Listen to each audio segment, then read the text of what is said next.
Thank you Lord. ஆமென். எத்தனை பேர் விரும்புகிறீங்க இன்னும் அவர்கிட்ட சேரணும்? கரங்களை உயர்த்தி ஒரு அடி மட்டும் பாடிடுவோம். Thank you Jesus. இன்னும் உம்மை அறியணுமே, இன்னும் உம்மை அறியணுமே, இன்னும் கிட்ட சேரணுமே, இன்னும் கிட்ட சேரணுமே. பிரசன்னம் பிரசன்னம் தேவ பிரசன்னம், பிரசன்னம் பிரசன்னம் தேவ பிரசன்னம். கரம் பிடித்த நாயகரே நாயகரே, கைவிடாத தூயவரே, கைவிடாத தூயவரே. பிரசன்னம் பிரசன்னம் தேவ பிரசன்னம், பிரசன்னம் தேவ பிரசன்னம். ஆமென். சந்தோஷமா அவர் அல்லேலூயா. 2 வாரங்கள் வேத புத்தகம் அப்படின்ற தலைப்பில் உங்கள் கூட பேசியிருக்கேன். உங்கள் ஞாபகத்தில் கொண்டு வரேன். நடுவில் 1ஆம் தேதி வந்துச்சு, அதை கண்டினியூ பண்ணல. இது 3ஆவது வாரம் பைபிள் அப்படின்னு உங்கள் கூட பேசுகிறேன். சொல்லும் ஒரு வார்த்தை மட்டுமல்ல, போன வாரம் உங்கள் கூட பேசினது உங்கள் ஞாபகத்தில் இருக்கும். பைபிள் ஜீவ அப்பம், இது என்னுடைய ஆகாரம், திஸ் இஸ் மை பிரெட் என்று உங்களுக்கு தெளிவாக பைபிள்லேருந்து காமிச்சிருக்கோம். சொல்லுங்கள், இதுதான் என்னுடைய ஆகாரம். சாப்பாடு மட்டும் சாப்பிட்டா போதாது, தண்ணி குடிக்கணும் என்பது முக்கியம். ஸோ இன்றைக்கி நான் என்ன சொல்ல போகிறேன்னா, பைபிள் ஆகாரம் மட்டுமல்ல, பைபிள் தண்ணீர். It is my drink, it is my water, it is nourishment to us. அப்பம் என்பது ஆகாரம். Bread represents food, it is a word of God. அது என்னுடைய போஷாக், அது எனக்கு நொரிஷ்மெண்ட் தருகிறது. ஒரு மனிதன் சாப்பாடு இல்லாமல் ஒரு 40 நாட்கள்லேருந்து 80 நாட்கள் வரைக்கும் இருக்கலாம் என்று சொல்லப்படுகிறது. யாரும் போய் ட்ரை பண்ணிடாதீங்க. தண்ணி இல்லாமல் எவ்வளோ நாள் ஒரு மனுஷன் இருக்கலாம்னா 7லேருந்து 21 நாள் வரைக்கும் தண்ணீர் இல்லாமல் இருக்கலாம் என்று சொல்லப்படுகிறது.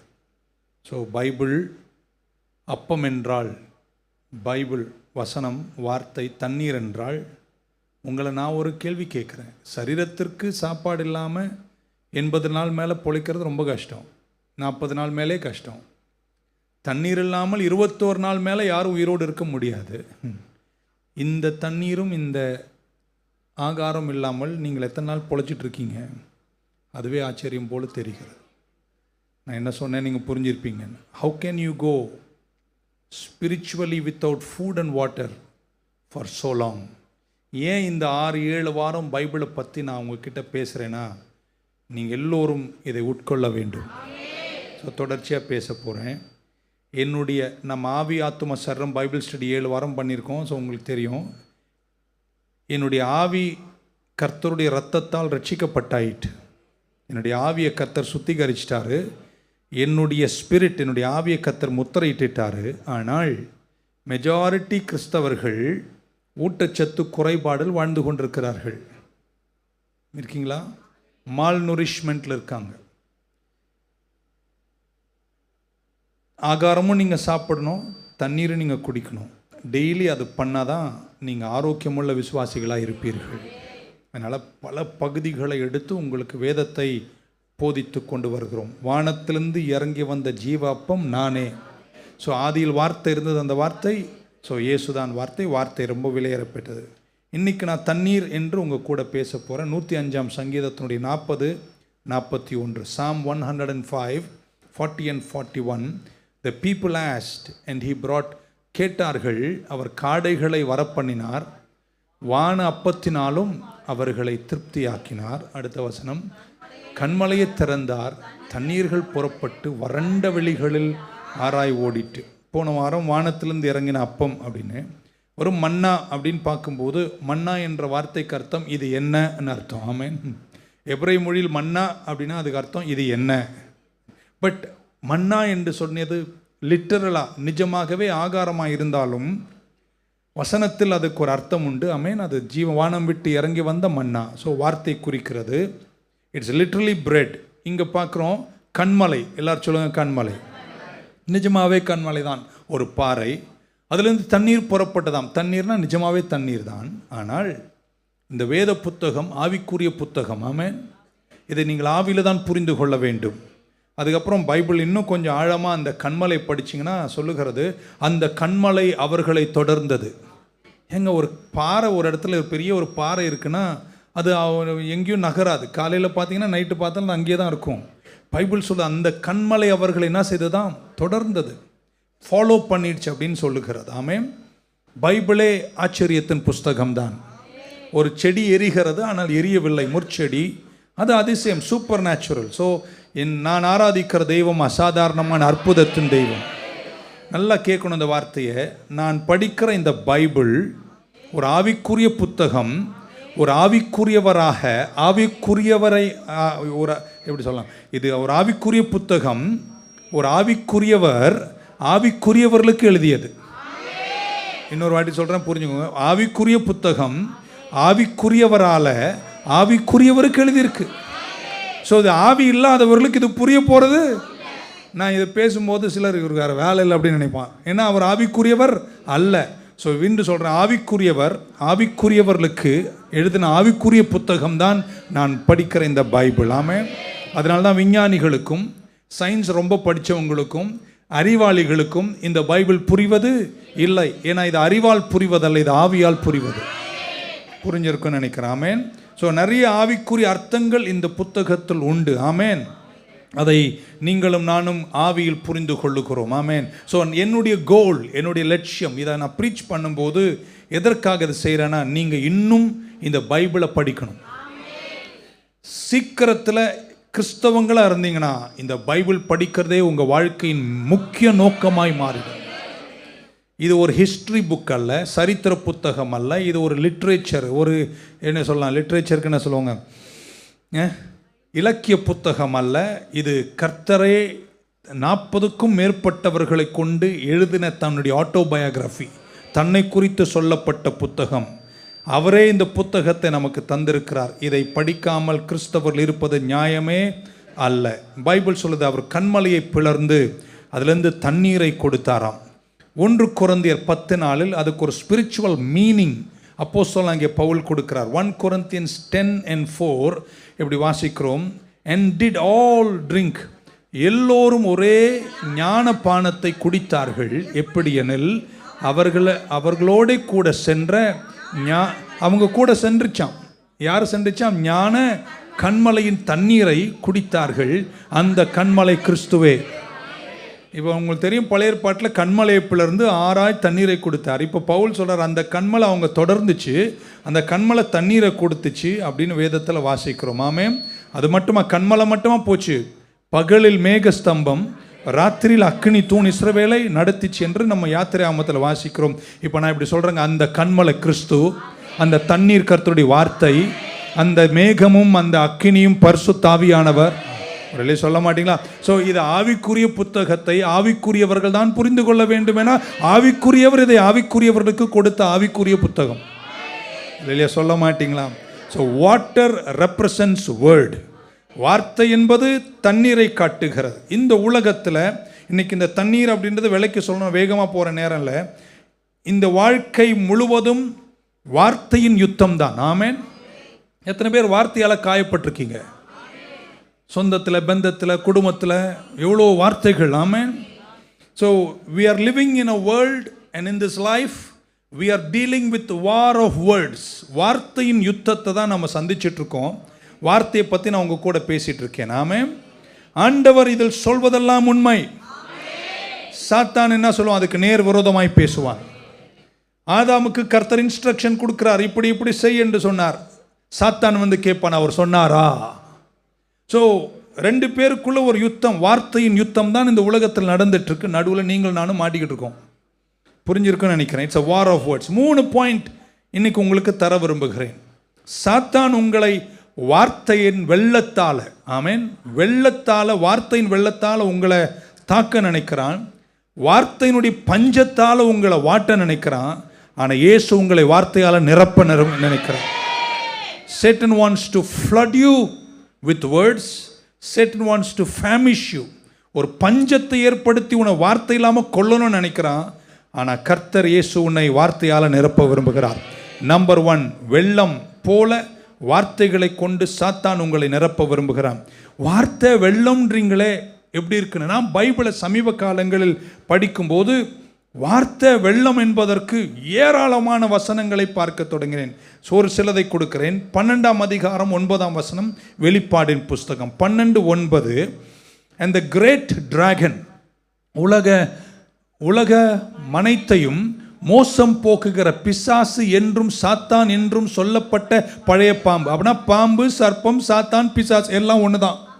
அந்த வசனத்தை திரும்ப என் கூட படிங்களேன். உலக மனைத்தையும் மோசம் போக்குகிற பிசாசு என்றும் சாத்தான் என்றும் சொல்லப்பட்ட பழைய பாம்பாகிய பெரிய வலிய, இவனுங்க எல்லாமே ஒன்று தான், சாத்தான். ஆமென். அது பூமியிலே விழ தள்ளப்பட்டது, அதனோட கூட அதை சேர்த்து சாத்தான் இருக்கான்ன்றதுக்கு உங்களுக்கு ஆதாரம் கொடுத்துருக்கேன். 15ஆம் வசனம், அதே அதிகாரத்தின் 15ஆம் வசனம் வரும்போது இப்படி வாசிக்கிறோம். And the serpent cast out of his mouth. சர்ப்பத்தின் வாயிலிருந்து என்ன வந்துச்சான்? தண்ணீர் வந்துச்சான். தமிழில் படிப்போம். அப்பொழுது அந்த ஸ்திரீ என்பது சபையை காட்டுகிறது. ஸ்திரீயை வெள்ளம் கொண்டு போகும்படிக்கு பாம்பானது தன் வாயிலிருந்து ஒரு நதி போன்ற வெள்ளத்தை அவளுக்கு பின்னாக ஊற்றிவிட்டது. நான் இப்படி சொல்ல போறேங்க இன்னைக்கு, இப்படி புரிகிறது எனக்கு. சாத்தான் வாயிலிருந்து வருகிறது வெள்ளம். வெள்ளம் என்பது வார்த்தை. வாயிலிருந்து வேற என்னங்க வரும்? வார்த்தை. He spews water out of his mouth against the woman. Woman என்பது சபை. ஆமென். ஸோ எப்படியாகிலும் இந்த வார்த்தையால் உங்களை வீழ்த்தணும்னு நினைக்கிற சாத்தான் அவன் வார்த்தைகளால் உங்களை தாக்க நினைப்பான். நீங்கள் செதறாம சொல்லணும், எழுதியிருக்கிறபடியே. வார் ஆஃப், எப்படி சொல்லலாம், வெள்ளம் உங்களுக்கு விரோதமாக. எத்தனை பேர் உங்கள் வாழ்க்கையில் இப்படி ஒரு செய்தியெல்லாம் கேட்டுட்டு உற்சாகம் வீட்டுக்கு போகிறதுக்கு முன்னாடியே உங்களுக்கு விரோதமான வார்த்தைகள் கேட்டிருக்கீங்க? உங்களை பார்த்து சொல்லுங்க, இது தேராது, இது உருப்படாது, நீ செத்து போயிடுவ, இது உங்கள் குடும்பம் உருப்படாது, இது நடக்காது, இப்படியெல்லாம் சொல்லக்கூடிய வார்த்தைகளை கேட்டவங்க யாராக இருக்கீங்களாங்க? நான் நினைக்கிறதுக்கு பின்னணியத்தில் ஒருத்தன் இருக்கிறான், சாத்தான். ஆமே. ஃப்ளட் ஆஃப் வேர்ட்ஸ், வார்த்தையின் வெள்ளம். Flood of words. ஆமே. தப்பானவரை நீ கல்யாணம் பண்ணிட்ட அப்படின்னு சொல்லுவான் சாத்தான் வந்து. ஆமே. நீ அவனை பார்த்து சொன்ன, இல்லை நான் கரெக்டாக தான்டா பண்ணியிருக்கேன். ஒரு ஆமீன் வந்துச்சா பாருங்க. ஆமேன். இது தப்பான வேலையில் இருக்கிற, கடவுளுக்கு ஒன்று பிடிக்காது. ஆமே. தசமபாகம் கொடுத்தா ஒன்று நடக்காது. இப்படி பல்வேறு விஷயங்களை அவன் சொல்லுவான். வார்த்தையின் வெள்ளத்தை உங்களுக்கு விரோதமாய் வாயிலிருந்து துப்புவான். ஆமே. அது வெள்ளம் போல வரும். அப்பொழுது நீ அதை எதிர்த்து நிற்கணும்னா உங்களுக்கு ஒன்று தேவை, அது கர்த்தருடைய வார்த்தை. உன்னை பைத்தியம்னு கூட சொல்லுவான். ஆமேன்னு சொல்ல மாட்டீங்களா? தாவீது எழுதினதை பார்ப்போம். 69ஆம் சங்கீதம், Psalm 69 verse 1. Save me, O God, for the waters are coming to my soul. நான் இதை படிக்கும்போது முதல்ல எப்படி நினச்சேன்னா, அவரோட வழியோரமாக ஆத்தோரமாக போகிறார், கவுந்து தண்ணியில் ஊன்ட்டார் அப்படின்னு. இல்லைங்க, அவர் கீழே படித்து பாருங்க, சத்துருக்களை பற்றி பேசுகிறார். ஆமே. லிட்ரல் வாட்டர் பற்றி சொன்னாலும் அவர் சத்துருக்களை பற்றி பேசுகிறார். கீழே படிச்சுட்டே வந்தீங்கன்னா அவருடைய சரித்திரத்தின் பின்னணித்து பார்க்குறோம். நீ ராஜாவாக இருக்க முடியாது, வார்த்தைகள். ஆமே. நீ ராஜாவாக இருக்க முடியாது. அப்சலோம் உன் சிங்காசனத்தை எடுத்துருவான். ஃப்ளட் ஆஃப் வேர்ட்ஸ், தனக்கும் தன் முன்னேற்றத்துக்கும் உயரத்துக்கும் விரோதமாய் சொல்லப்படுகிற கடினமான வெள்ளம் போன்ற வார்த்தைகள். ஆமே. ஸோ தாவீது சொல்ற, அந்த வெள்ளங்களின் ஆவியை புரண்டு ஓடுது அப்படின்றாரு. கடவுளின் பாவங்களுக்காய் உன்னை தண்டிக்கிறார். ஏங்க நல்லா புரிஞ்சுக்கோங்க, ஒரு தரம் தாங்க கடவுள் தண்டிப்பாரு. அந்த தண்டனை இயேசுவுக்கு கொடுத்துட்டாரு. இனி உனக்கு ஆக்கினை தீர்ப்பு. ஏன் அதுக்கு பலத்தாமேன்னு சொல்லியிருக்கலாமே. தியோலாஜிக்கலா அதுதான் உண்மை. ஆமென். ஹல்லேலூயா. ஸோ இப்படி பல்வேறு வார்த்தைகளின் வெள்ளங்கள். Save me O God, waters have come up to my neck. கழுத்தளவுக்கு வந்துடுச்சு, நான் ஆழத்தில் இருக்கிறேன். 14:15 அதே அதிகாரம் 14:15 69ஆம் சங்கீதம். Deliver me out of the mire, நான் அழிந்து போகாதபடிக்கு சேற்றில் நின்று என்னை தூக்கிவிடும். என்னை பகைக்கிறவர்கள் நின்றும் நிலையான என்னை பகைக்கிறவங்களுடைய என்னங்க நிலையாத ஜலத்து நின்றும் நான் நீங்கும்படி. இப்போ நீங்க புரிஞ்சுக்கணுங்க, அவர் என்ன சொல்றாரு? என் மேல வெள்ளம் ஓடுது, சேறு ஓடுது இல்ல, ஜனங்க என் மேல எரிகிற வார்த்தைகள், என் சத்துருக்கள் என் மேல் துப்புகிற அல்லது வெள்ளம் போல வருகிற வார்த்தைகள். இன்னைக்கு எத்தனை பேர் பைபிளை நீங்க ஆழமா இருப்பேன்னு சொல்றோங்க? ஆமேன்னு சொல்ல மாட்டீங்களா? 15ஆம் வசனத்தை படிக்கிறேன். ஜலப்பிரவாகங்கள் என் மேல் புரளாமலும் ஆழம் என்னை விழுங்காமலும் பாதாளம் என் மேல் தன் வாயை அடைத்துக் கொள்ளாமலும் இருப்பதாக. வாயிலிருந்து வருவது தண்ணீர் என்றால் அது வார்த்தைகள். எத்தனை பேர் காயப்பட்டிருக்கீங்க வார்த்தைகளால்? உங்களை கேவலமா பேசி உங்களுடைய பழைய காலங்களை எடுத்து உங்களை சொல்லி நீங்க எத்தனை நாள் தூங்காம கஷ்டப்பட்டிருக்கீங்க. இன்னைக்கு சொல்றேங்க, எவன் உங்களை என்ன சொன்னானோ வசனத்தை எடுத்து தைரியமா நில்லு. ஆமேன்னு சொல்ல மாட்டீங்க. So is in water words of mouth. தண்ணீர் என்பது வாயின் வார்த்தைகள். ஆமென். 93ஆம் சங்கீதத்தை பாருங்க, 3ஆம் வசனம் 93:3. The floods have lifted up. கர்த்தாவே நதிகள் எழும்பின. நான் என்ன சொல்ல வரேன்னா, இன்னைக்கு கடைசியில் என் தீர்ப்பு, இந்த பைபிள் வார்த்தைகள் என்பது தண்ணீர். போன வாரம் பைபிள் என்பது ஆகாரம்.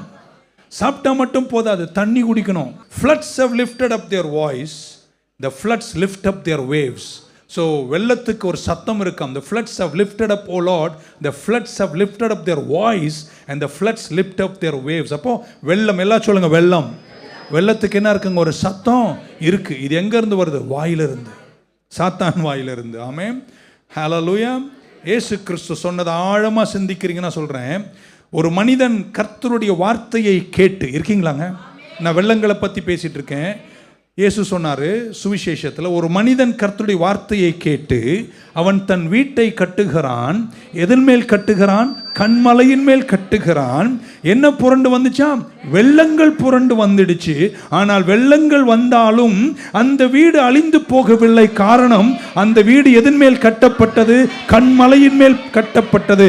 கண்மலை என்பது கிறிஸ்து, கண்மலை என்பது வார்த்தை. வார்த்தையின் மேல் கட்டப்பட்டிருக்கும் போது வெள்ளங்கள் எவ்வளவு உனக்கு விரோதமாய் வந்தாலும் ஓகே ஆமென் சொல்ல மாட்டீங்களா? இப்போ நல்லா கேட்கணும். இன்னும் கொஞ்சம் சிந்தனைகளை திறந்து சிந்தை சிதறாம கேளுங்க. ஆண்டவர் பேசுறாரா? சாத்தான் பேசுறானா? இன்னொரு முறை நல்லா கேட்கணும். ஆண்டவர் பேசுறாரா? எஸ். சாத்தான் பேசுறான்னு வெளிப்படுத்தலாம். ஓகே, அவனும் சத்ரு பேசுறானா? பேசுறான். இதுல பெரிய பிரச்சனை, நீங்களும் நானும் பேசுறோம். இங்க தான் உங்க வீழ்ச்சி, இங்க தான் என்னுடைய வீழ்ச்சி. ஆமென். ஹல்லேலூயா. எத்தனை பேர் வாயால மாட்டிக்கிட்டவங்க இருக்கீங்க? நான் ஒரு முறை அப்படி தான் ஒரு பெரிய இடத்துக்கு போனேன், வீசாக்காக போனேன். நான் சொல்ல நேரத்தை எடுக்க விரும்பல, பிகாஸ் எக்ஸாம்பிள் வார்த்தையில் நிற்கணும்னு நினைக்கிறேன். தேவையில்லாமல் ஒரு கேள்வி கேட்டேன், அது எனக்கு வீழ்ச்சியாக மாறிடுச்சு. வாயால் மாட்டினவங்க. இன்னொரு முறை கேட்காதவங்களுக்கு கடவுள் பேசுகிறாரா? சாத்தான் பேசுகிறானா? அது ரெண்டையும் தாண்டி நீங்கள் பேசுகிறீங்களா? இங்கே தான் பிரச்சனை. ஸோ டீப் வாட்டர்ஸ், ஃப்ளட்ஸ், வெள்ளங்கள், இட் ரெப்ரசன்ட் வேர்ட்ஸ். ஆமென். உங்களுக்குள்ளேயே கர்த்தர் ஒரு ஜீவ தண்ணீரை வச்சிருக்கிறார், ஜீவ ஊற்ற வச்சிருக்கிறார். உங்களுக்குள்ள கர்த்தர் வார்த்தை வச்சிருக்கிறார். ஆமென். ஹல்லேலூயா. ஸோ உங்கள் வார்த்தைகளும் தண்ணீர் தான். இப்போ சொல்கிற நல்லா கேட்டுக்கோங்க. கர்த்தருடைய வார்த்தை தண்ணீர். இவ்வளோ தூரம் நம்ம எடுத்து காட்டினதாங்க. சத்ருவின் வார்த்தையும் வெள்ளங்கள். ஆமென். உங்கள் வார்த்தையும் வெள்ளங்கள். சிலர் மூழ்கி இருப்பது வேற யார் வார்த்தையிலும் அல்ல, உங்கள் சொந்த வார்த்தையிலேயே. ஓகே, நீதிமொழிகள் 6:2 இப்படி வாசிக்கிறோம். You are snared by the words of your mouth அப்படின்றார். and you are taken with the words of your mouth. நீ உன் வாயின் மொழிகளால சிக்குண்டாய், உன் வாயின் வார்த்தைகளால பிடிப்பட்டாய். 18:21 உங்களுக்கு தெரியும். நீதிமொழிகளில் ஜீவனுக்கும் மரணத்துக்கும் ஒரு வல்லமை கர்த்தர் என்ன செஞ்சிருக்காரு அப்படின்னு. எனக்கு ஜீவனும் மரணமும் என் வாயில் இருக்கு, என் முன்னாடி யாரெல்லாம் சாவடிக்கலான்னு கடவுள் எனக்கு நாவை கொடுக்கல. அதெல்லாம் என்னுடைய ஊழியம், அதெல்லாம் நம்முடைய வேலை. இப்படி என்ன புரிஞ்சுக்கணும். கர்த்தர் பேசுறாரா? என்ன பேசுவார்? ஜீவனை பேசுகிறார். சாத்தான் பேசுறானா? பேசுறான். என்ன? மரணத்தை பேசுகிறான். ஆமென். உங்களுக்கும் எனக்கும் கடவுள் ஒரு வல்லமை கொடுக்கிறார். என்ன வல்லமை? ஒன்று நீ இதை ஒத்துக்கணும், இல்லை சாத்தானை ஒத்துக்கணும். இதை ஒத்துக்கிறவங்க வெற்றி பெறுவார்கள், அதை ஒத்துக்கிறவங்க சீக்கிரம் மரணத்தை காண்பார்கள். கர்த்தரோடு நான் ஒத்து போவேன்னு சொல்றவங்க ஆமென் சொல்ல மாட்டீங்களா? என்மேல் ஜீவனை பேசுகிற அந்த வார்த்தையை நான் ஏற்றுக்கொள்வேன். ஆமென். அல்லது என்மேல் மரணத்தை பேசுகிற சாத்தானின் வார்த்தையை ஏற்றுக்கொள்வேன். ஜீவனுக்கும் மரணத்துக்கும் உரிய வல்லமை கர்த்தருடைய என்னுடைய நாவில் இருக்கிறது. பைபிள் தண்ணீர். ஆமென் சொல்ல மாட்டீங்களா? இந்த தண்ணீர் உங்களுக்கு இருக்கும்போது வெள்ளங்கள் உங்களுக்கு விரோதமாய் வருவதை நீங்கள் கவனிக்க வேண்டும். கண்மலையின் மேல் கட்டப்பட்டவங்களாம் கை உயர்த்த ஆமென் சொல்ல மாட்டீங்களா? இப்ப இன்னொரு வசனத்தை வாசிப்போம். 59:19 ஏசாயா 59:19. சத்துரு எப்படி வருவானாம்? வெள்ளம் போல வரும்போது. எல்லாரும் சொல்லுங்களேன், வெள்ளம் போல எப்படி வருவானா? எத்தனை வசனத்தை உங்களுக்கு காட்டுறேன். சத்துரு எப்படி வருவானாம்? ஆமென். when the enemy comes in like a flood, சத்துரு வெள்ளம் போல. வெள்ளம் என்னங்க? வார்த்தையை கொண்டு உங்களை முடிப்பதற்கு உங்களுக்கு விரோதமாய் வரும்போது கர்த்தருடைய ஆவியானவர் உங்களுக்காக என்ன செய்வாராம்? கொடியேற்றுவார். இங்கிலீஷ் பைபிளில் அவர் உங்களுக்காக ஒரு ஸ்டாண்டர்டை எழுப்புவாராம். அப்படின்னா உங்களுக்கு விரோதமாய் வெள்ளங்கள் புரண்டு வந்து நீ உருப்பட மாட்ட, தேர மாட்ட, நீ செத்துருவே, நீ அழுக்கானவன், நீ பாவி, நீ துரோகி என்று இந்த சத்தியத்திற்கு விரோதமான வார்த்தைகள் வெள்ளம் போல உனக்கு வரும்போது நீ எங்க தெரியுமா உன் கொடியே இருக்கு? கர்த்தர் உனக்காக ஒரு ஸ்டாண்டர்டு, கர்த்தர் உங்களுக்கு வாயின் வெள்ளத்தை தந்து ஜெயிக்க செய்கிறார். ஆமென். இயேசு கிறிஸ்து சோதிக்கப்படுவதற்கு சோதனைக்காரன் வனாந்தரத்துக்கு கொண்டு போகும்போது 3 முறையும் இயேசு சொன்ன ஒரே ஒரு வார்த்தை, எழுதி இருக்கிறபடியே. எல்லாரும் வாயை திறந்து என் கூட சொல்லுங்க, எழுதி இருக்கிறபடி. It is written, it is written, it is written. அதனால தான் இதை படிக்க சொல்றோம். ஆமென். அதிலே சொல்ல மாட்டீங்களா? ஹல்லேலூயா. தேவகுமாரனுக்கே சோதனைக்காரனை ஜெயித்து சோதனையை ஜெயிப்பதற்கு எழுதியிருக்கிறபடியே என்று சொல்ல வேண்டி இருந்துடுச்சுன்னா ஆமென் சொல்ல மாட்டீங்களா? அங்கே இயேசு ஜெயித்தது அறிவால என்று சொல்லவில்லை. இயேசு ஜெயித்தது இன்டெலிஜென்ஸ்னால் அல்ல, தன் சிந்தனையின் திரளால் அல்ல, தன் அறிவால் அல்ல, ஞானத்தால் அல்ல. இயேசு சாத்தானை ஜெயித்தது ஒன்றே ஒன்றுதான், எழுதி. எல்லாரையும் கூட எழுதி இருக்கிறபடியே. பைபிளை உங்களுக்கு நான் போதிக்கிறேன், ஏன்னா நீங்கள் இன்னும் படிப்பீங்க. அப்படி நாம சொல்ல மாட்டீங்களா? ஸோ நம்பர் 1, சாத்தான் நம்மை வெள்ளங்கள் உங்களுக்கு விரோதமாய் கொண்டு வருவான். கர்த்தர் உங்களுக்கு ஒரு ஸ்டாண்டர்ட் எழுப்புவார். Satan will flood you with words. பல வார்த்தைகளை உங்களுக்கு விரோதமாய் பேசும்போது நீங்கள் அங்கே நின்று கொண்டு தைரியமாய் சொல்லணும், நான் வாளல்ல தலையாயிருப்பேன், கர்த்தர் என்னை கைவிட மாட்டார், என்னை பலப்படுத்துகிற கிறிஸ்துவினாலே என்னால் எல்லாவற்றையும் செய்ய முடியும், எனக்கு விரோதமாய் மந்திரம் இல்லை, எனக்கு விரோதமாய் குறி சொல்லலை, கர்த்தர் என் சார்பில் நிற்கிறார், கர்த்தரை கொண்டு ஜெயம் பெறுவேன். நம்பர் 2, சாத்தான் நம்மளை வார்த்தையின் பஞ்சத்தில் வைப்பான். ஆமென். விளக்கி சொல்றேன். இந்த வார்த்தை நீங்க கேட்க கூடாதுன்னு நினைக்கிற முதலால் சாத்தான்.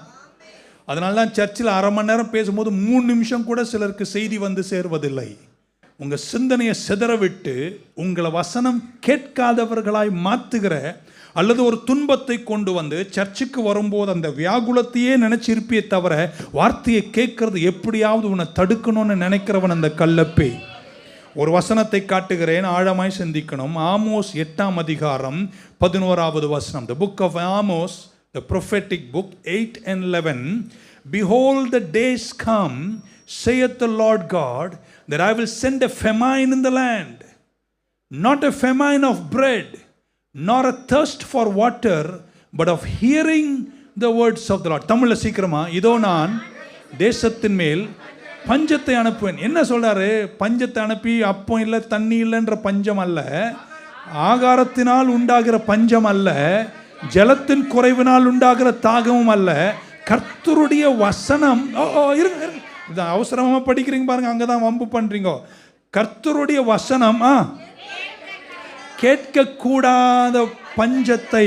அப்படின்னா இங்கிலீஷ்ல பாருங்க, not thirst but hearing the words of the Lord. வார்த்தை இருக்கா? பைபிள் கையில் இருக்கா? சண்டே கோஷி பாஸ்டர் பேசுறாரா? எல்லா பாஸ்டரும் பேசுறாங்களா? அதெல்லாம் பஞ்சம். அது இருக்கு, பைபிள் இருக்கு, வார்த்தை இருக்கு, எல்லாம் இருக்கு, பிரசங்கம் இருக்கு. ஆனா என்ன பஞ்சம்? கேட்கிற பஞ்சம். புரியல உங்களுக்கு? புரிஞ்சதா? நீங்க எகிரிலாமேன்னு சொல்லியிருப்பீங்க. There is a famine in the land. So 2 conversation இங்க போயிட்டு இருக்கு. ஒன்று நேச்சுரல், ஒன்று ஸ்பிரிச்சுவல். ஆமென். நீங்க ஸ்பிரிச்சுவலா கேட்கிற காதுகளை கர்த்தர் உங்களுக்கு தருவாராக. Amos did not say famine of words. He said famine of hearing of the words. இன்னைக்கு உங்களை உற்சாகப்படுத்துறாங்க. எங்க தெரியுமாங்க நீங்க சபைக்கு போனோம்? வார்த்தை பேசப்படுற இடத்துல. அதில் சொல்ல மாட்டீங்கன்னு தெரியும். ஸோ பஞ்சம் வரப்போகுது. என்ன பஞ்சம்? கேட்குற பஞ்சம். ஏன்னா நீங்கள் கேட்கும்போது உங்களுக்கு கொஞ்சம் வார்த்தை கிடைச்சாலே அதை வாரிட்டு போகக்கூடிய வெள்ளத்தை சாத்தான் அனுப்புவான். சத்ரு வெள்ளம் போல வரும்போது கர்த்தருடைய ஆவியானவர் உங்களுக்கு வசனம் என்ற கொடி ஏற்றி உங்களை நிற்க செய்வாராக. ஜோஷுவா என்ன சொன்னார்? இந்த வேதத்தில் நீங்கள் தியானமாக இருந்து, இதில் நீங்கள் இரவும் பகலும் நீ இருந்து, இதை நீ தவறாமல் காத்துக்கொண்டு இந்த வசனத்தின் மேல் தியானமாக இருந்தால் வழிகளெல்லாம் நீ என்ன செய்வ? வாய்க்கச்சே. ப்ராஸ்பர் என்றார். எத்தனை பேர் செழிக்கணும்னு நினைக்கிறீங்க? 7 பேர். இன்னொரு வாட்டி, எத்தனை பேர் செழிக்கணும்னு நினைக்கிறீங்க? நான் இங்க நின்று சொல்றதை விட இந்த பைபிளை படிச்சீங்கன்னா நான் நம்புறேன் நீங்க செழிப்பீங்க. சங்கீதம் 1 உங்களுக்கு தெரியும். பாவிகள் இருக்கும் இடத்தில் இருக்காமலும் பரிகாசக்கார் உட்காரத்தின் இந்த வேதத்தில் இரவும் பகலும் தியானமா இருக்கிற மனுஷன் அவசரமான பெண்ண பாக்கியவான். அவன் நீர்க்காலிகளின் ஓரத்தில் நடப்பட்ட விருட்சமாய் காலங்களில் கனி கொடுத்து இலை உதராத மரத்தை பொறுப்பான். இங்கிலீஷ்ல வாட் எவர் ஹீ டூத், அவன் எதை செய்தாலும் அது செழிக்கும். இங்கிலீஷ்ல ப்ராஸ்பர். ஆமென் சொல்ல மாட்டீங்களா? இந்த ப்ராஸ்பர் என்ற வேர்டு வந்தாலே நமக்கு அது என்னமோ ப்ராஸ்பெரிட்டின்னு வந்தோடனே அது என்னமோ தப்பாக நினைக்கிறாங்க. நான் சொல்லுகிற ப்ராஸ்பெரிட்டி 5 ஃபெராரி, 3 BMW, 7 மாடி, 50 மாடி எல்லாம் கிடையாது. நான் சொல்கிற ப்ராஸ்பெரிட்டி என்ற ஹீப்ரூ வார்த்தையின் உண்மையான அர்த்தம் என்ன தெரியுமாங்க? ஒரு மனுஷன் பாரத்தை சுமந்து நடக்கிறான், இன்னொருத்தர் வந்து அந்த பாரத்தை அவர் மேலே வச்சுட்டு அந்த குன்றின் மேல் ஏறி சொல்ல அவருக்கு உதவி செய்கிறது ப்ராஸ்பெரிட்டி என்ற அர்த்தம். புரியல உங்களுக்கு? இல்லைனா இப்படி சொல்லலாம், ஆமென், உங்கள் மேலே இருக்கிற பாரத்தை அவர் மேலே எடுத்து நீ சுமக்க வேண்டிய பாரத்தை அவர் சுமப்பது ப்ராஸ்பெரிட்டி. எத்தனை பேர் உங்கள் பாரத்தெல்லாம் கர்த்தர் சுமந்து நீங்கள் தாண்ட வேண்டியதெல்லாம் நீங்கள் தாண்டி, சாதிக்க வேண்டியதெல்லாம் தாண்டி, நான் சொல்கிறதுக்காக ஒரு ஆமேன்னு சொல்லுங்க. கர்த்தர் உங்களை செழிக்க செய்வார்.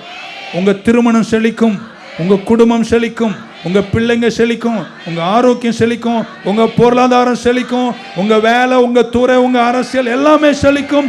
இந்த வேதத்தில் இரவும் பகலும் தியானமா இருக்கிற மனுஷன் அவன் செய்வது எல்லாம் செழிக்கும். அல்லையா? சொல்ல மாட்டீங்களா? ஸோ நான் பஞ்சத்தை அனுப்புவேன். இது பிரெட்டு தண்ணிக்குள்ள பஞ்சம் அல்ல, வார்த்தையை கேட்கிற பஞ்சம். மார்க்கு சுவிசேஷத்தில் 4ஆம் அதிகாரம் 14-16. And these are they by the wayside where the word is sown, but when they have heard, படிச்சிங்களா? அதை அவர்கள் இதயங்களில் விதைக்கப்பட்ட வசனத்தை, இருங்க, வசனத்தை கேட்ட முதல் வரி படம் வசனத்தை எல்லாரும் பாருங்க. இதுதான் கேட்கறது இல்லை. ஓகே, வசனத்தை கேட்டு 24 மணி நேரம் சொல்லிச்சா? கேட்டு அடுத்த வாரம் சொல்லிச்சா? 1 மாதம் சொல்லிச்சா? இப்போ நான் பிரசங்கம் பண்றீங்க, கேட்ட உடனே வசனத்தை எடுத்து போடுகிறானாம். எனக்கு ரொம்ப வருத்தம், ரொம்ப வருஷம் எனக்கு புரியல. நல்லா கேட்கணும். சிலர் தூங்குறீங்க, கேட்கவே இல்லை. சிலர் கேட்டீங்க, வசனம் உள்ள வந்துடுச்சு, நீங்க கேட்ட உடனே இம்மீடியட்லி உடனே அந்த வார்த்தையை உங்க உள்ளத்திலிருந்து என்ன செய்யறான்? சாத்தான் எடுத்துடுறான். ஆமென். எனக்கு இது ரொம்ப வருஷமா இது ஒரு புரியவே இல்லை. எப்படி எடுப்பான்? ஏன்னா சங்கீதக்காரன் சொல்லியிருக்கிறான், கர்த்தாவே உம்முடைய வார்த்தையை என் இதயத்தில் நான் காத்துக்கொண்டேன், நான் ஹைடு பண்ணிட்டேன், நான் உமக்கு விரோதமாய் பாவம் செய்யாதிருக்க வார்த்தையின் இதயத்தில் ஹைடு பண்ணிட்டேன், காத்துக்கொண்டேன், மறைத்து கொண்டேன். ஆமென். ஆனால் இயேசு சொல்றார், சகலத்தையும் படைத்த சர்வ வல்லவர் இயேசு சொல்றாரு, அவன் உடனே வார்த்தையை உங்க உள்ளத்தை விட்டு எடுத்துட்டான். ஆமென். திரும்ப சொல்றேன், கேட்டுக்கோங்க. கர்த்தர் பேசுறாரா? சாத்தான் பேசுறானா? இன்னொருத்தர் பேசுறாரு. யாரு? நீங்க பேசுறீங்க. இன்னொரு முறை சாத்தான் பேசுறானா? கர்த்தர் பேசுறாரா? வேற யார் பேசுறாங்க? நீங்க பேசுறீங்க. இப்போ நான் யோசித்தேன், எப்படி என் உள்ளத்தில் வந்து மறைக்கப்பட்ட வார்த்தை எப்படி எடுக்க முடியும்? இயேசுவே சொன்னாரு, உள்ளத்தின் நிறைவு தான். ஆமென். இப்போ வார்த்தை கேட்டீங்க, கலங்காத, நான் உன்னுடன் இருக்கிறேன், எல்லாம் சொல்லியாச்சு, கேட்டாச்சு. அங்கே போகிறதுக்கு முன்னாடியே ஏதோ ஒரு யாரோ மீட் பண்ணுறீங்க, ஏதோ நடக்குது, உன் வாயாலே சொல்கிறேன், இது எதுவும் நடக்காதுங்க. இப்போ உள்ளத்தில் மறைக்கப்பட்ட வார்த்தை சாத்தானால் எடுக்க என்ன பண்ணுறான்? உங்கள் வாயால் பேச வைக்கிறான். நீங்கள் பேசணுன்னே உள்ளத்தின் நிறைவு வாய் பேசிய போது உள்ளத்தில் மறைந்த அந்த வார்த்தை உங்கள் வாயை விட்டு வெளியே போயிடுச்சு. ஃபினிஷ்ட். இந்த சர்வீஸுக்கு நீங்கள் வந்தது வேஸ்ட் என்ற நிலை வருகிறது. ஆனால் வார்த்தை உங்ககிட்ட வரும்போது, மரியாளுக்கு கர்த்தர் ஒரு வார்த்தை கொடுத்த போது நீங்கள் அந்த வார்த்தையை உள்ளத்தில் மறைச்சு, இது எனக்கு தந்த வார்த்தை, இந்த வார்த்தைக்கு விரோதமாய் ஒரு வெள்ளமே வந்தாலும் அந்த வார்த்தையை நான் விட மாட்டேன், அந்த வார்த்தை மேலே நிற்பேன் என்று இதயத்தில் நீங்கள் காத்துக்கொண்டால், புரிஞ்சதுன்னா நீங்கள் ஆமேன்னு சொல்வீங்கன்னு நினைக்கிறேன். ஹல்லேலூயா. கர்த்தர் உங்ககிட்ட ஒரு வார்த்தையை தராரு, யாராவது ஒருத்தர் பிரசங்கம் பண்ணுறாங்க, ஆமேன். சாத்தானுடைய முக்கியமான வேலை இம்மீடியட்டாக உங்களை பேச வைப்பான். ஆமேன். ஆமாடா இவனுங்களுக்கெல்லாம் வேறு வேலை இல்லை அப்படின்னு சொல்லிப்பான். ஏதாவது ஒன்று சொல்ல வைப்பான் பாருங்கள். உங்கள் உள்ளத்தில் இருந்த அந்த வார்த்தையை சாத்தான் வெளியே எடுத்துட்டான். வார்த்தை வெளியே போனதுக்கப்புறம் அந்த வார்த்தை உங்களுக்கு நிலைக்காத போது அது உங்களுக்கு வெற்றியும் அது தர வேண்டிய பலன்களையும் உங்களுக்கு தராமல் போய்விடுகிறது. ஆமேன்னு சொல்ல மாட்டிங்களா? வார்த்தையை பெற்றுக்கொண்ட யாராக இருக்கீங்களா? அதை உள்ளத்தில் மறைச்சிக்கோங்க, அதை தியானம் பண்ணுங்க, அதை மெமரைஸ் பண்ணுங்க, அதை பிடிச்சிக்கோங்க, அதை பாண்டர் பண்ணிகிட்டே இருங்க, விடவே விடாதீங்க. கர்த்தர் சொன்னாருங்க, நீ எவன் வேணா என்ன வேணா சொல்லிக்கோங்க, கர்த்தர் சொன்னாருங்கன்னு அந்த வார்த்தையை விடாத. வாயை திறந்து எதையும் சொல்லி அந்த வார்த்தையை கக்கிடாத. இன்னொரு முறை ஆண்டவர் பேசுறாரா? சாத்தான் பேசுறானா? பக்கத்தில் நீ தான் பேசுற. உட்காந்துட்டு அப்படியே ஒரு பார்வை பார்த்துட்டு எதையாவது பேசுறது. Satan takes your word away. So 2 conversation இங்கே நடக்கிறது. ஒன்று நேச்சுரல், இன்னொன்று ஸ்பிரிச்சுவல். நம்பர் 3, ஒன்று சாத்தான் வெள்ளம் போல வார்த்தை உனக்கு விரோதமாய் கொண்டு வருவான். 2 வார்த்தையின் பஞ்சத்தில் உன்னை நடத்துவான். உனக்கு தந்தாலும் வார்த்தை உன்னை அப்படி எடுத்து பஞ்சமாக உன்னை வைக்கணும்னு நினைப்பான். நீங்கள் வார்த்தை உள்ளத்தில் காத்துக்கொள்ளணும். வார்த்தை வெள்ளம். 3வது, இயேசு வார்த்தையால் உங்களை நிரப்ப விரும்புகிறார். 1 Corinthians 2:13 இப்படி வாசிக்கிறோம். Which things also we speak, not in the words which man's wisdom teacheth, but which the Holy Ghost teacheth, comparing spiritual things with spiritual. தமிழில் படிக்கிற அவைகளை நாங்கள் மனுஷன் ஞானம் போதிக்கிற வார்த்தையினாலே பேசாமல் பரிசுத்தாவி போதிக்கிற வார்த்தையினாலே பேசி ஆவிக்குரியவர்களை ஆவிக்குரியவர்களோட சம்பந்த. நல்லா கேட்டுக்கோங்க. அவர் என்ன சொல்றாருன்னா, 14 வசனத்தை படிச்சிரும். 14, but the natural man receiveth not the things of the Spirit of God. ஜென்ம சுபாவம், நேச்சுரலான மனுஷனுங்க, ரட்சிக்கப்படாத மனுஷனுங்க, மீண்டும் பிறக்காத மனுஷனுங்களுக்கு யாரா இருக்கீங்களா இங்க? இல்ல, அது வரைக்கும் சந்தோஷம். ஆமென். ஆவிக்குரியவைகளை ஏற்றுக்கொள்ள முடியாது. அவர் எவ்வளோ படிச்சிருக்கலாம், எவ்வளோ அந்தஸ்து இருக்கலாம், மாம்சமானவன் அல்லது மீண்டும் பிறக்காத ஆவி பெறாதவன் யாரும் இந்த வசனத்தை புரிந்து கொள்ள முடியாதுங்க. அது நேச்சுரல் மேன், நீங்கள் ஸ்பிரிச்சுவல் மேன். ஸ்பிரிச்சுவல்லாம் வராமன்னு சொல்லுங்க பார்க்கலாம். அப்புறம் உங்களுக்கு நான் பேசுறது கண்டிப்பாக புரியணும்.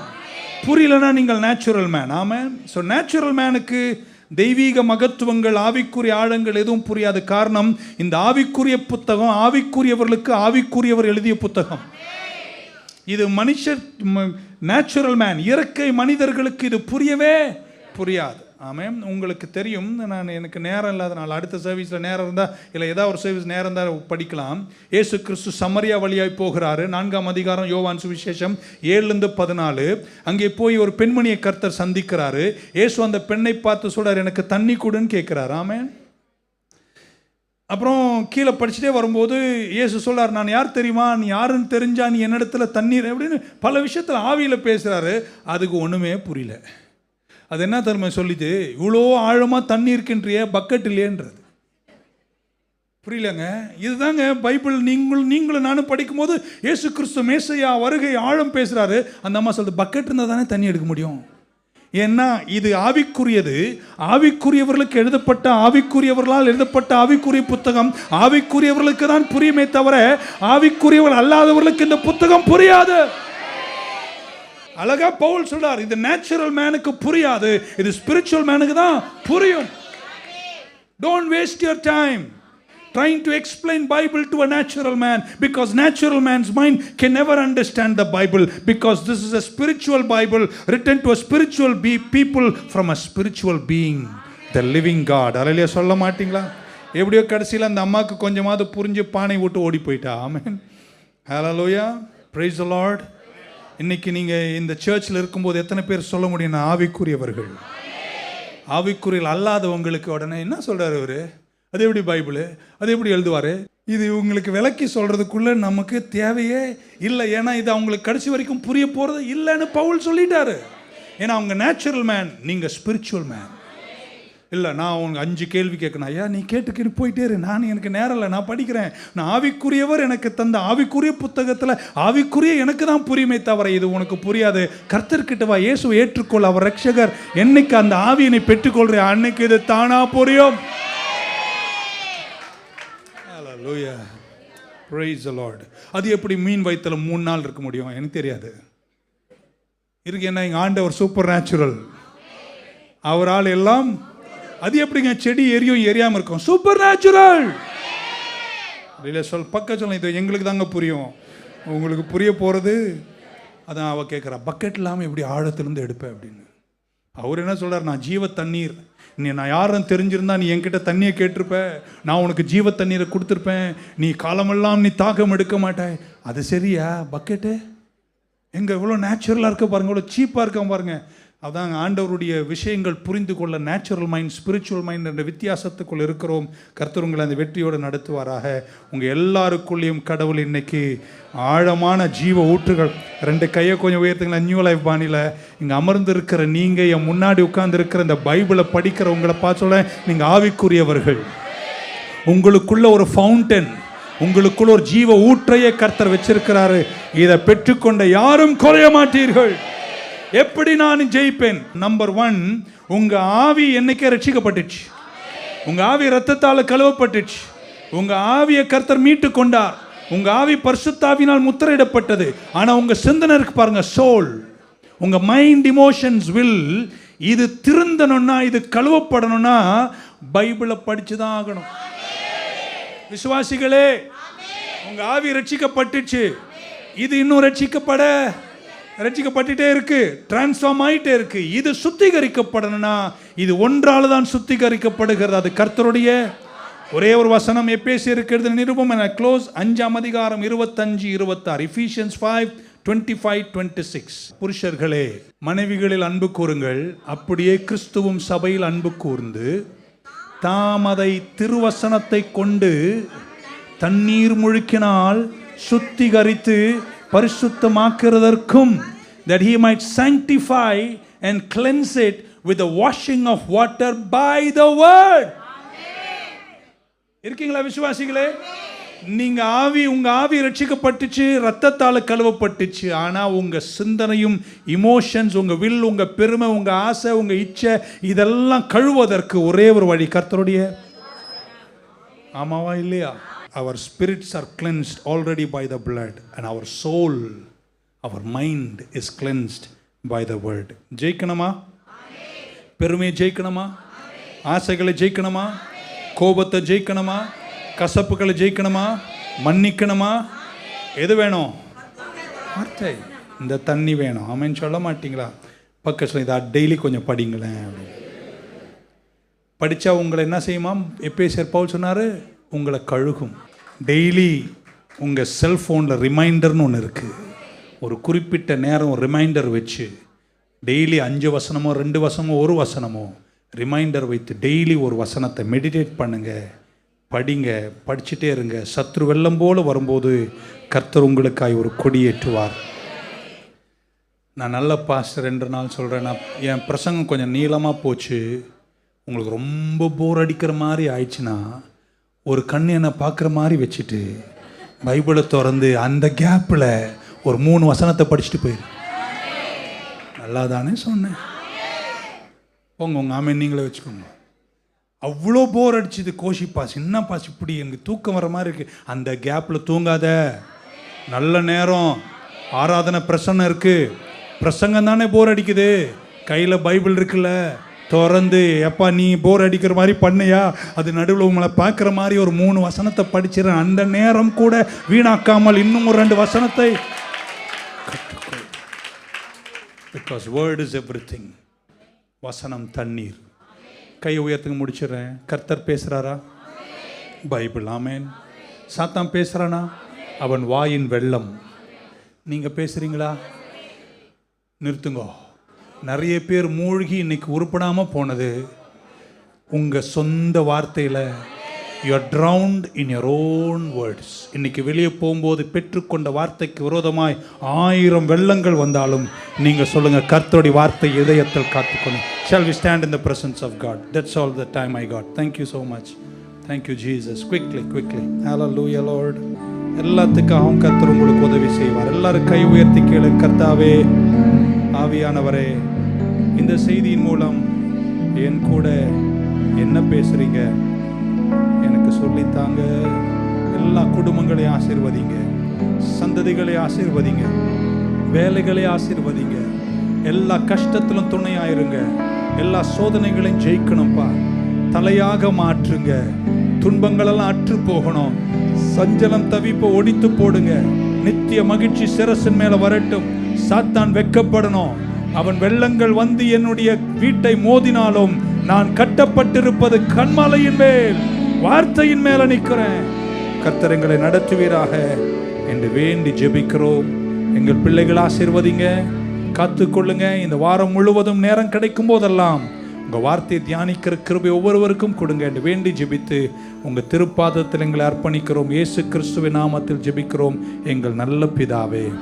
சேர்ந்து சொல்லாம, என் ஆத்துமாவே கர்த்தரை ஸ்தோத்திரி, என் முழு உள்ளமே பரிசுத்த நாமத்தை ஸ்தோத்திரி. என் ஆத்துமாவே கர்த்தர் செய்த சகல உபகாரங்களையும் மறவாதே. கர்த்தராகிய இயேசு கிறிஸ்துவின் கிருபை, பிதாவாகிய தேவனுடைய அன்பு, பரிசுத்த ஆவியானவருடைய அந்யோன்ய ஐக்கியம் நம் அனைவரோடும் இன்றும் என்றும் இருப்பதாக.